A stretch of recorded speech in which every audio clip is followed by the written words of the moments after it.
$50.000. En fin, don José Elías Fernández, además de psicólogo, especialista, por cierto, en hipnosis, es máster en psicología deportiva. Muy buenas tardes, don José Elías, y gracias por atender nuestra llamada. Muy buenas tardes.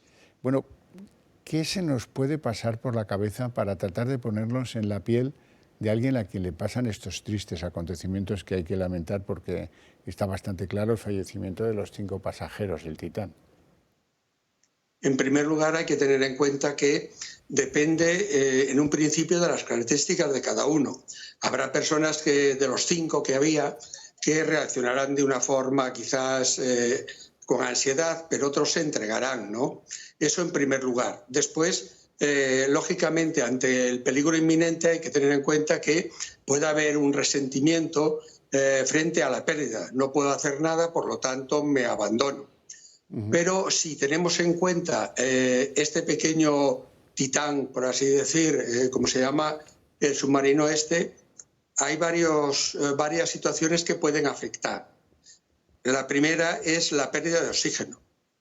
La pérdida de oxígeno lo que puede hacer es que haya más dióxido de carbono y entonces se aletarguen y pierdan la conciencia.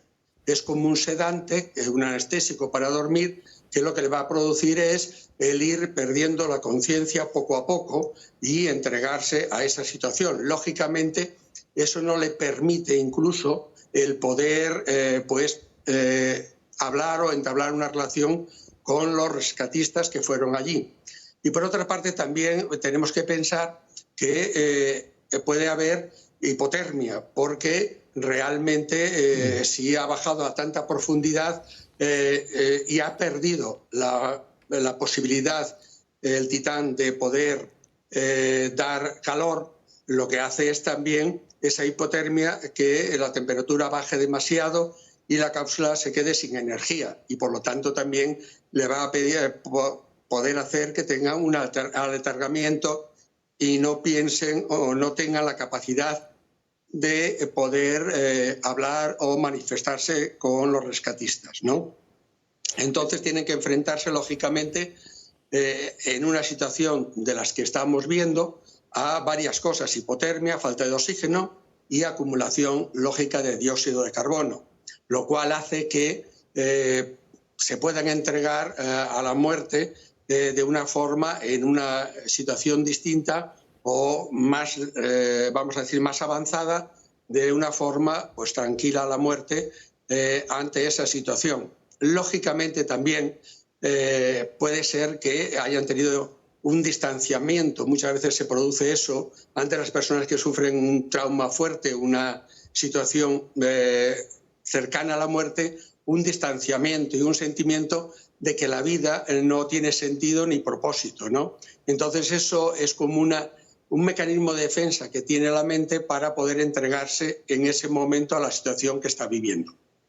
Usted, que es especialista en psicología deportiva, esto no es exactamente un deporte, son unas personas posibles, con mucho dinero, que han querido estar cerca de los restos del Titanic, restos que, por cierto, tanto usted como yo, como los espectadores, hemos visto en unos cuantos documentales de forma muy concreta y muy satisfactoria la visión. Hemos visto el Titanic, ¿no?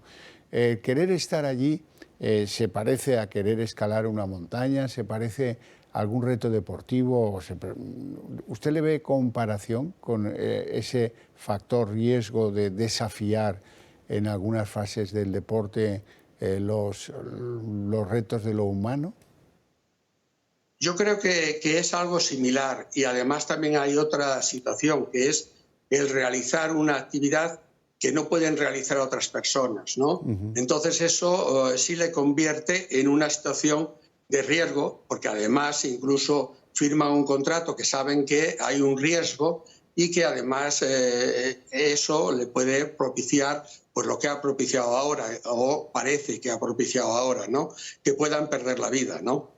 Realmente esas situaciones se pueden producir no solo en personas que practican deporte, o en personas que incluso, yo he tenido experiencias de algunas personas que en una situación normal recuerdo una hora que no es tan normal, que sube al Himalaya y le cae una luz encima, y entonces en ese momento de la luz tiene la cámara de fotos, porque iba a hacer fotos en el Lhotse Sar, y entonces lo único que hace es estar tranquilo frente a la situación, se da media vuelta y ve la cámara y dice: ¿por qué no haces la última foto de tu vida? Entonces yo creo que la mente, a nivel inconsciente, a nivel profundo, tiene la capacidad de reaccionar igual en un deportista que en una persona que no es deportista ante una situación de este tipo. Bueno, es compleja la psicología humana, pero es un riesgo muy elevado que no se sabe muy bien. Sí, te singulariza, como usted decía antes, pero esa singularidad pues tampoco es en este caso tampoco es un subir al Everest. Esto es meterse en un cacharro que ha diseñado otro, pagar y dejar que te lleven. Tienen más de agencia de viajes de alto riesgo que otra cosa. En fin, don José Elías Fernández, muchísimas gracias por estar en el programa y por ilustrarnos, usted que sabe cómo son esas psicologías. Muchas gracias. Muchas gracias a vosotros. Un placer. Y si puede ser que los encuentren aún vivos. Ojalá, ojalá.